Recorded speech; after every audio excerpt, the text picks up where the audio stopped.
बच्चों आज इस लेक्चर में हम टॉपिक कवर करेंगे viscosity.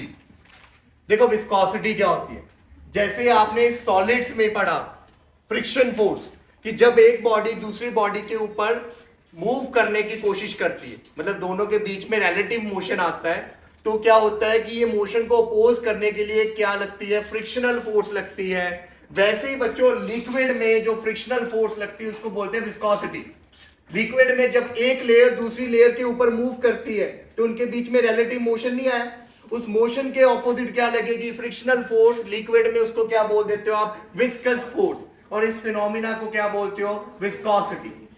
Viscosity is the property of fluid by virtue of which an internal force of friction come into play when a fluid is in motion and which opposes the relative motion between its different layers। वही चीज लिखी है कि it is a force of friction जो कब आती है, जब एक लेयर दूसरी लेयर के ऊपर क्या करती है, मूव करने की कोशिश करती है। इंटरनल फोर्स है, अगेंस्ट होगी, मतलब मोशन को होने से रोकेगी। उसके बाद the backward dragging force called viscous drag और विस्कस फोर्स, तो बैकवर्ड फोर्स लगती है ये, acting tangentially on the layer of fluid in motion and tend to destroy its motion. कैसे लगेगी ये, टेंजेंशियल, जैसे फ्रिक्शन लगती थी, सरफेस के टेंजेंट लगेगी और मोशन को क्या करेगी, रोकने की कोशिश करेगी। ठीक है, अब कॉज ऑफ विस्कोसिटी बोला है, तो यहां पे देखो इस फिगर को, इस फिगर में जो डॉटेड लाइंस हैं they are representing layers of liquid.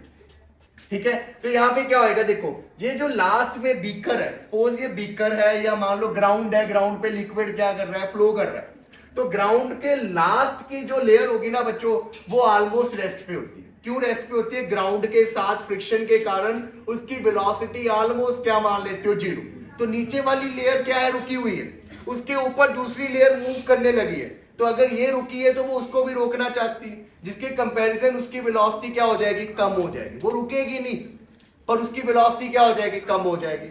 फिर वो जो लेयर है वो अपने ऊपर वाले की रोकने की कोशिश करेगी, वो उसकी वेलोसिटी को कम कर देगी। सबसे कम वेलोसिटी किसकी होगी, नीचे वाले की। जैसे जैसे ऊपर बढ़ेंगे वेलोसिटी नीचे वाले से क्या होगी, थोड़ी थोड़ी ज्यादा होगी, क्योंकि वो रोक रहे हैं, ये नहीं कि रुकी रही है, थोड़ा थोड़ा रोक रही है। तो सबसे ज्यादा लेयर की वेलोसिटी जो होती है वो किसकी होगी, टॉप की।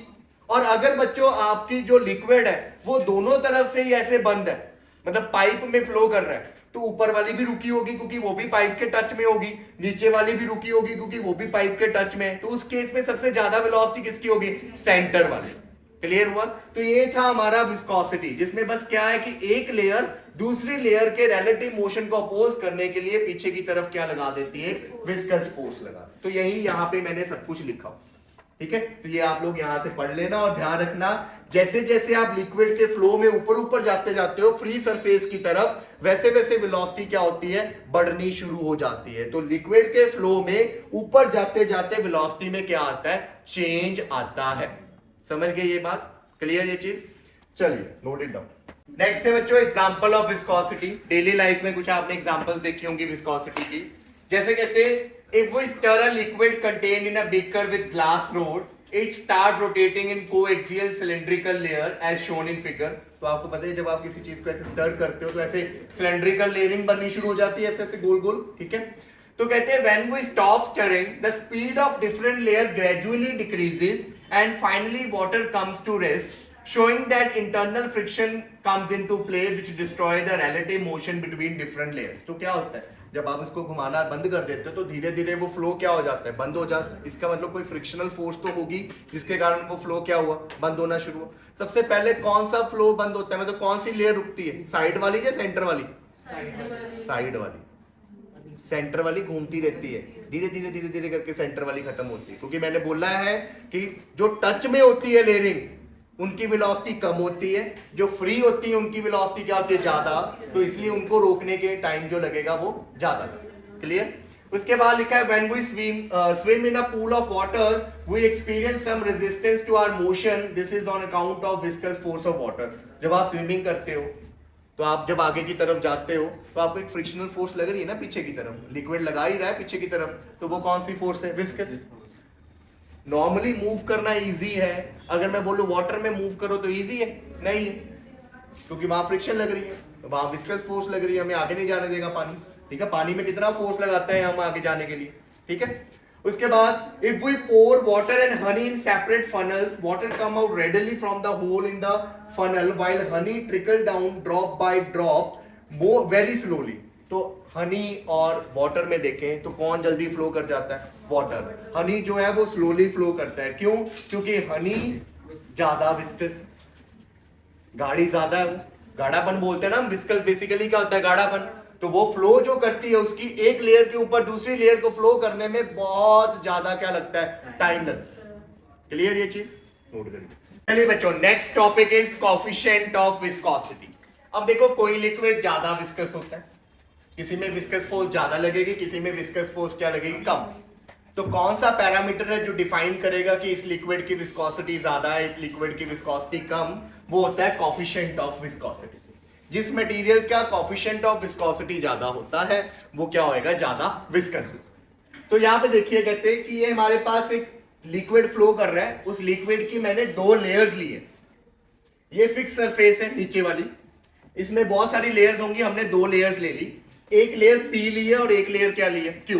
ये दोनों एक दूसरे पे स्लाइड कर रही है। जब ये दोनों एक दूसरे पे स्लाइड करेगी तो पीछे की तरफ क्या लगेगी? विस्कस फोर्स लगेगी। तो ये F is viscous force. Clear? नीचे वाले की वेलोसिटी v है, नीचे वाले का डिस्टेंस यहां से लेके यहां तक कितना है? x।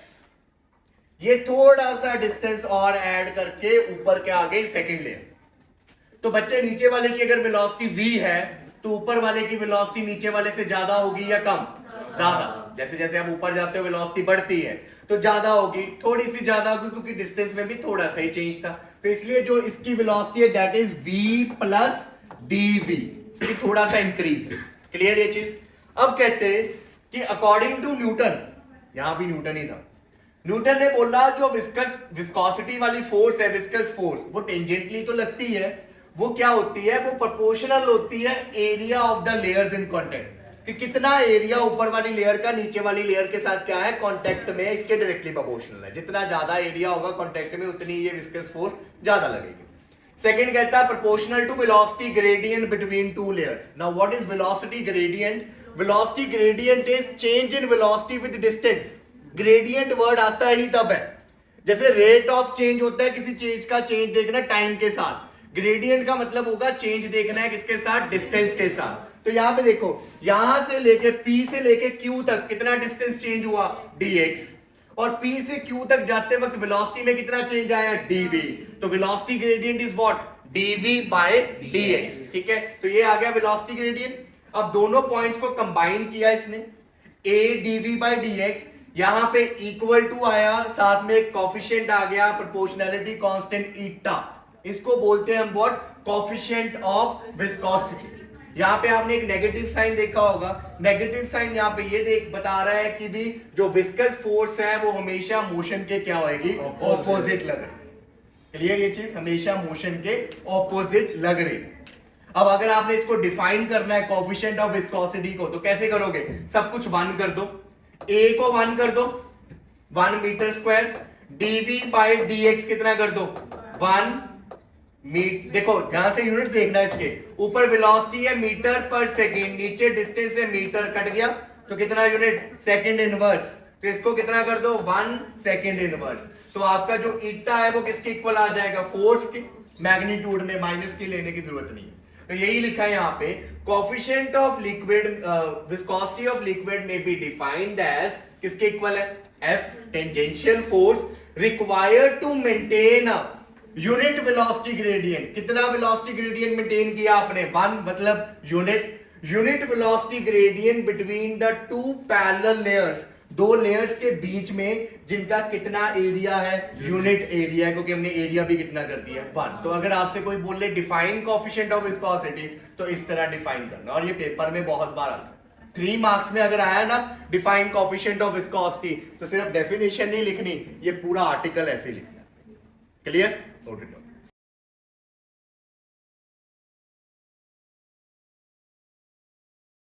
नेक्स्ट देखिए, अब ये कुछ इंपॉर्टेंट पॉइंट्स हैं यूनिट्स बेस्ड। यहां पे देखो, ईटा का डिमेंशन अब आपसे कोई पूछ ले तो आप निकाल सकते हो, क्या बन जाएगा? हमारे पास फोर्स था eta a dv by dx, तो ईटा आ गया यहां से force by area dx by dv।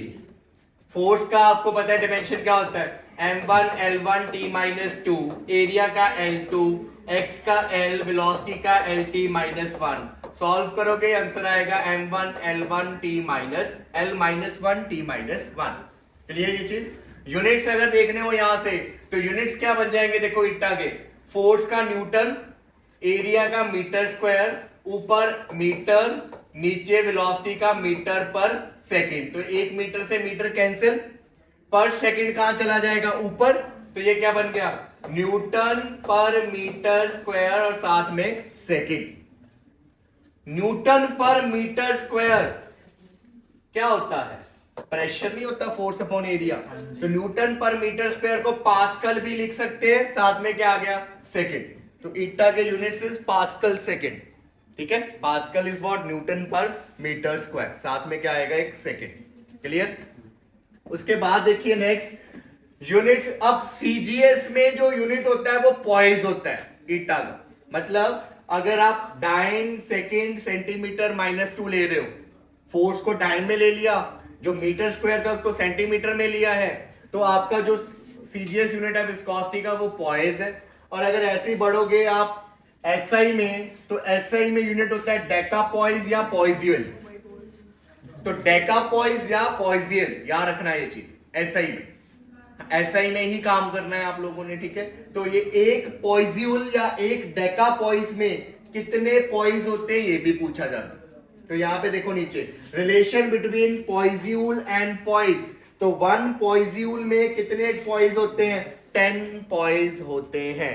मतलब वन डेकापॉइज में कितने पॉइज हैं, 10 पॉइज। याद रखना ये चीज, बहुत इंपॉर्टेंट है ये चीज। डेकापॉइज टू पॉइज जाना है तो 10 के साथ मल्टीप्लाई कर दो, पॉइज से डेकापॉइज जाना है तो 10 के साथ डिवाइड करो। इट डिपेंड्स कि आप क्वेश्चन एसआई में कर रहे हो या सीजीएस में। सीजीएस में क्या है, पॉइज, एसआई में क्या है, डेकापॉइज या पॉइजियल। बाकी तो वही डेफिनेशन लिखी है विस्कोसिटी की। ठीक है, वो इसका कोई लेना देना नहीं, मेन आपको यही है बस, एसआई और सीजीएस में यूनिट्स के। क्लियर। अब यहां पे एक छोटा सा कंसेप्ट है, कोएफिशिएंट ऑफ विस्कोसिटी किसके इक्वल हुई, फोर्स अपॉन एरिया, नीचे v बाय एक्स। देखो ऐसे ही था ना, F is equal to eta a dv by dx। उसने dv को v लिख दिया और x dx को क्या लिख दिया, x। यहां से अगर आप ईटा निकालोगे तो क्या बनेगा, फोर्स बाय एरिया। ये एरिया नीचे डिवाइड होगा, x ऊपर मल्टीप्लाई जाएगा, v नीचे आएगा। क्या आप इसको ऐसे लिख सकते हो, फोर्स बाय एरिया डिवाइड में v बाय x। ये x कहां जाएगा, ऊपर ही तो जाएगा। तो यही लिखा है यहां पे, force by area v by x. अब v बाय एक्स, v को क्या लिख सकते हो, delta x by t. Velocity is distance upon time. तो डेल्टा x बाय क्या लिख दिया उसको, t, कि कितना डिस्टेंस कवर किया उसने, छोटा सा डिस्टेंस डेल्टा x, कितने टाइम में, t में। तो इसीलिए उसने वेलोसिटी को अगले स्टेप में लिखा है f बाय a, इसको लिख दिया डेल्टा x, नीचे t और साथ में x। फोर्स बाय एरिया क्या होता है, स्ट्रेस, और डेल्टा x बाय एक्स क्या होता है, स्ट्रेन, नीचे क्या है, टाइम। स्ट्रेस कौन सी, क्योंकि ये फोर्स टेंजेंट लगती है तो कौन सी स्ट्रेस, टेंजेंशियल स्ट्रेस, जिसको क्या बोलते थे, शेयरिंग स्ट्रेस। उसके कॉरेस्पॉन्डिंग स्ट्रेन भी कौन सी होगी, शेयरिंग स्ट्रेन, क्योंकि लेयर आगे शिफ्ट हो रही है।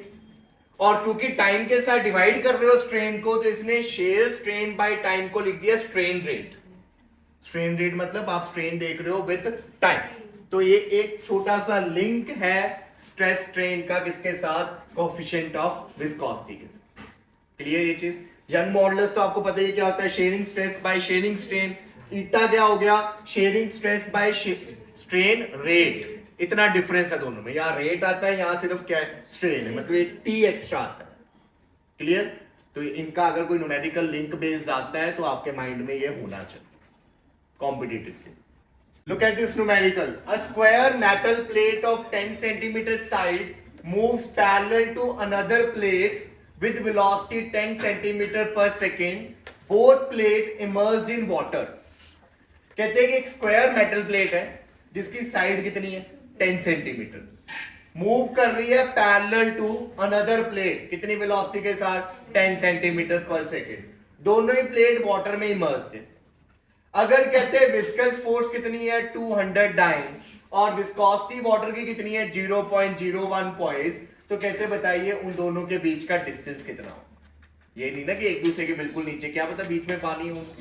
तो आपको पता है कि इनके बीच में जो होगी विस्कस फोर्स लगेगी वो, इसका फॉर्मूला क्या होगा, ईटा ए डीवी बाय डीएक्स, यही होगा। यहाँ सारी वैल्यूज को पुट करो, किस चीज की वैल्यू निकालनी है, डीएक्स की। v आपको पता है, dv पता है कितनी वेलोसिटी में चेंज आया, ईटा पता है, एरिया आप निकाल दोगे, स्क्वायर मेटल प्लेट स्क्वायर है तो area is side square, force आपको गिवन है, वैल्यू पुट करिए, आंसर निकाल। यहाँ पे अब आपने dx निकालना है, दोनों के बीच का गैप, ये बन जाएगा ईटा a dv bye F. DV होता है चेंज इन वेलोसिटी दोनों के बीच की। तो एक प्लेट दूसरे के ऊपर इतनी वेलोसिटी के साथ मूव कर रही है, यही बोला। तो हम एक प्लेट को रेस्ट पे मानते, दूसरी कितने के साथ मूव कर रही है 10 सेंटीमीटर पर सेकंड। तो चेंज इन वेलोसिटी कितना आया 10 सेंटीमीटर पर सेकंड, क्योंकि वो तो रुकी हुई है, चेंज लेना होता है। इसलिए हमने ये अज्यूम किया कि ये फर्स्ट प्लेट है, मान लो ये सेकंड प्लेट है, ये मूव कर रही है कितनी स्पीड के साथ 10 सेंटीमीटर पर सेकंड, और ये क्या है अज्यूम टू बी रेस्ट, ये नीचे है सबसे। इनके बीच का ये निकालना है आपने dx। तो dv तो आपको पता लग गया, इसकी वेलोसिटी तो 0 है, उसकी कितनी है 10, तो 10 माइनस 0 इज 10। अब यहां पे देखो all the units are in CGS, centimetre, फिर इसमें velocity centimetre per second, force भी सीजीएस में, डाइन, ईटा भी किसमें है पॉइस, तो सीजीएस में है, तो हम भी आंसर किसमें निकालेंगे सीजीएस में। याद रखना ये चीज, poised is a CGS unit. तो सारी वैल्यूज यहां पुट करो, 0.01 a की जगह 10 का स्क्वायर हो गया, स्क्वायर था क्योंकि है ना, स्क्वायर है तो एरिया का formula side square, into dv is 10, नीचे फोर्स इज 200, इसको सॉल्व करिए और आंसर बताइए 0.05 सेंटीमीटर। तो सिंपल सा ये क्वेश्चन एनसीईआरटी जेई का क्वेश्चन है, पर बहुत सिंपल क्वेश्चन है। The velocity of upper layer of water in river is 36 km per hour. Upper layer की velocity दी है। Shearing stress between the horizontal layer of water is 10 raised to power minus 3 Newton per meter square. Shearing stress दी है। Shearing stress आपको पता है क्या होती है, force upon area। तो आपको यहाँ पे बेसिकली force upon area की डायरेक्ट वैल्यू दी है 10 raised to power minus 3 Newton per meter square। River की डेप्थ पूछी है और आपको विस्कोसिटी दी है 10 raised to power minus 2 pascal second. तो ये एसआई में काम करना है यहाँ पे, क्योंकि ईटा एसआई में दी है। तो बड़ा ही सिंपल है, जब आपको विस्कोसिटी दी है तो आप उसी का फॉर्मूला लगाओगे। तो आपसे डेप्थ पूछी है तो आपको एक लेयर बिल्कुल कहां लेनी पड़ेगी, बॉटम पे, और दूसरी लेयर कहां लेनी पड़ेगी, टॉप पे।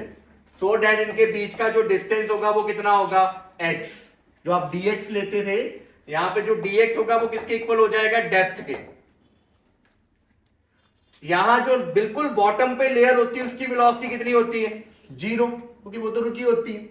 जो टॉप पे है बिल्कुल उसकी वेलोसिटी कितनी है इस तरफ 36 kilometre per hour. 36 kilometre per hour को चेंज कर दो मीटर पर सेकंड में 5/18 के साथ, तो कितना आ गया 10 मीटर पर सेकंड, 10 मीटर पर सेकंड। अब आप ईटा का ही फॉर्मूला लगा दो या विस्कस फोर्स का, F is equal to eta a dv by dx। यहां से dx निकालना है आपने, eta a by F dv, ये चीज आ गई। यहां पे अब सारी वैल्यूज को पुट कर दो, dx इज योर डेप्थ, यहां पे ईटा की वैल्यू कितनी है 10 raised to power minus 2, a by F हमारे पास किसकी वैल्यू है f बाय a की, इसको उल्टा कर दोगे तो a बाय एफ, तो इसका मतलब ये बन जाएगा 1/10 की पावर -3, और dv is change in velocity which is find top की लेयर माइनस बॉटम की लेयर। तो कितना आ गया 10 माइनस 0 विच इज 10। तो सॉल्व करिए, ये 10 की पावर -2, ये -3 ऊपर आके +3, साथ में ये 10 है +1, तो कितना आ गया 10 की पावर 2, मतलब 100 मीटर इज योर डेप्थ। तो ये याद रखना, dv यहां पे क्या होएगा, dv is change in velocity between the two layers जो आप ले रहे हो, और dx होगा उन्हीं दो लेयर्स के बीच का डिस्टेंस। क्योंकि इसमें डेप्थ निकालनी थी तो डेप्थ में एक लेयर टॉप की लेनी पड़ेगी और एक लेयर बॉटम की। बॉटम वाली लेयर की वेलोसिटी कितनी होगी 0। Clear. A metal plate of area 0.10 meter square is connected to 0.01 kg mass via string that passes over an ideal pulley as shown in a figure. यहाँ पे देखो बच्चे की एक प्लेट है जिसका एरिया गिवन है 0.10 मीटर स्क्वायर, कनेक्ट है स्ट्रिंग के हेल्प से एक 0.01 केजी के ब्लॉक के साथ पुली के ऊपर से निकल के। अब कहते हैं कि a liquid with film thickness 0.3 millimeter is placed between the plate and the table. यहाँ पे ये टेबल और बॉडी के बीच में एक लिक्विड फिल्म है, लिक्विड की लेयर है, उसकी थिकनेस कितनी दी हुई है 0.3 मिलीमीटर, तो वो लिक्विड की थिकनेस 0.3 है।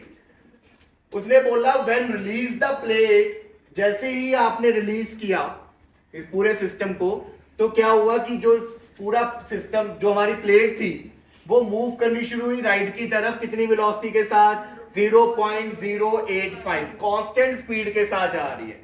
कांस्टेंट स्पीड का मतलब एक्सेलरेशन कितनी है 0, एक्सेलरेशन 0 मतलब नेट फोर्स इज 0, तो मतलब इस प्लेट पे जो नेट फोर्स लग रही है वो कितनी है 0।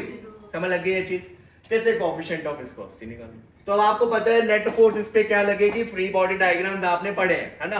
तो यहाँ पे देखो, यहाँ नीचे लगता था इसका वेट mg, ऊपर क्या लगती थी टेंशन, इधर से लगती थी टेंशन, पीछे लगती थी फ्रिक्शन। इस केस में कौन सी फोर्स होगी, वो विस्कस फोर्स होगी, यही होगा ना। अब यहाँ पे देखो, क्योंकि स्पीड कांस्टेंट है, कांस्टेंट स्पीड मतलब ऊपर वाली फोर्स इक्वल टू नीचे वाली, आगे वाली इक्वल टू पीछे वाली, तो यहाँ पे T इक्वल टू क्या आ गया mg, m इज 0.01 kg और g की वैल्यू कितनी ले लो 10। और अगर इसका फ्री बॉडी डायग्राम बनाओगे तो जो विस्कस फोर्स है वो किसके इक्वल आ गई, टेंशन के। टेंशन किसके इक्वल थी, mg के। क्लियर ये चीज? तो विस्कस फोर्स में विस्कस फोर्स का फॉर्मूला लगाओ, ईटा a dv बाय dx। यहाँ पे mg इज 0.01 इंटू 10। ईटा आपने निकालना है बच्चों, एरिया कितना दिया है 0.1, dv कितनी वेलोसिटी के साथ 0.085, dv होता था चेंज, है ना, dv इज चेंज। तो चेंज में देखो नीचे dx होता था लेयर की डेप्थ, एक हमने ये लेयर ली, ये वाली बिल्कुल बॉटम वाली, एक हमने किसकी लेयर ली है, बॉडी की। तो जो बॉटम की लेयर होगी उसकी वेलोसिटी कितनी है 0, और जो ये प्लेट है उसकी वेलोसिटी कितनी है 0.085। तो इसमें जो dv आएगा वो आएगा 0.085 इंटू -0, ब्लॉक की वेलोसिटी माइनस नीचे वाली लेयर की। और थिकनेस कितनी आएगी, यहाँ पे ये फिल्म की थिकनेस कितनी दी है उसने 0.3 मिलीमीटर, उसको आप चेंज करके लिखोगे 10⁻⁻3। क्लियर? इक्वल टू, यहाँ पे ये बन गया, नीचे 100 कैंसिल, ये गया तो ये 1/10। इसको सॉल्व करोगे और यहां से किसकी वैल्यू निकाल दोगे, ईटा की वैल्यू। ठीक है, तो ये आप खुद करोगे। अब है बच्चों effect of temperature and pressure on viscosity. Temperature के साथ विस्कोसिटी में कैसा चेंज आएगा, प्रेशर के साथ कैसा चेंज आएगा। तो यहाँ पे देखो, पहला है when a liquid is heated, जब लिक्विड को हीट करते हो तो कहते हैं काइनेटिक एनर्जी क्या हो जाएगी उसकी, इंक्रीज, जिसके कारण इंटरमोलिकुलर इंटरेक्शन क्या हो जाएगी, वीक हो जाएगी, क्योंकि वो दूर दूर भागना शुरू हो जाएंगे। और अगर इंटरमोलिकुलर फोर्सेस वीक हो जाएंगी तो आप मुझे बताओ विस्कोसिटी क्या हो जाएगी, डिक्रीज हो जाएगी, क्योंकि ये इंटरमोलिकुलर फोर्सेस ही है जो आगे नहीं जाने देती, किसी को रोक के रखती है उसको भी, तू आगे मत जा। तो इसलिए अगर इंटरमोलिकुलर फोर्सेस कम हो जाएगी तो विस्कोसिटी भी क्या हो जाएगी, कम। तो इसीलिए लिक्विड की विस्कोसिटी डिक्रीज हो जाती है अगर आप टेम्परेचर क्या करोगे, बढ़ाओगे।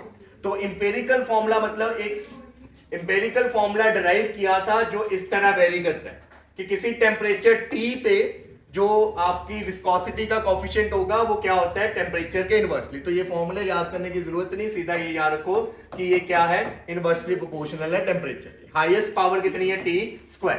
क्लियर? उसके बाद गैसेस की बात करें तो गैसेस में जो विस्कोसिटी होती है, कोएफिशिएंट ऑफ विस्कोसिटी, वो क्या हो जाती है, बढ़ जाती है। ध्यान रखना, लिक्विड में कम हो जाती है और यहां पे क्या हो जाती है, बढ़ जाती है, क्योंकि इसमें क्या होना शुरू हो जाता है, डिफ्यूजन के रेट क्या हो जाते हैं, बढ़ जाते हैं। डिफ्यूजन पता ना क्या होता है, तो डिफ्यूजन बढ़ने से क्या हो जाता है, यहाँ पे कोएफिशिएंट ऑफ विस्कोसिटी बढ़ जाती है। तो ये आपको ऐसा पता होना चाहिए। अब बात करते हैं प्रेशर की। प्रेशर में एक एक्सेप्शन है, देखो कहते हैं एक्सेप्ट वाटर, पानी को छोड़ के बाकी सारे लिक्विड की जो विस्कोसिटी है वो प्रेशर से क्या हो जाती है, बढ़ जाती है। बट पानी के केस में क्या हो जाता है, विस्कोसिटी डिक्रीज हो जाती है विद इंक्रीज इन प्रेशर। तो ये आपको पॉइंट एज सच याद करना पड़ेगा कि वाटर की विस्कोसिटी क्या हो जाती है, डिक्रीज, बट बाकी लिक्विड की क्या हो जाती है, इंक्रीज, अगर आप प्रेशर को क्या करोगे, इंक्रीज। और गैसेस के केस में कहते हैं उनकी विस्कोसिटी प्रेशर के क्या होती है, इंडिपेंडेंट। तो ये वेरिएशंस एज सच आप क्या करोगे, या क्लियर।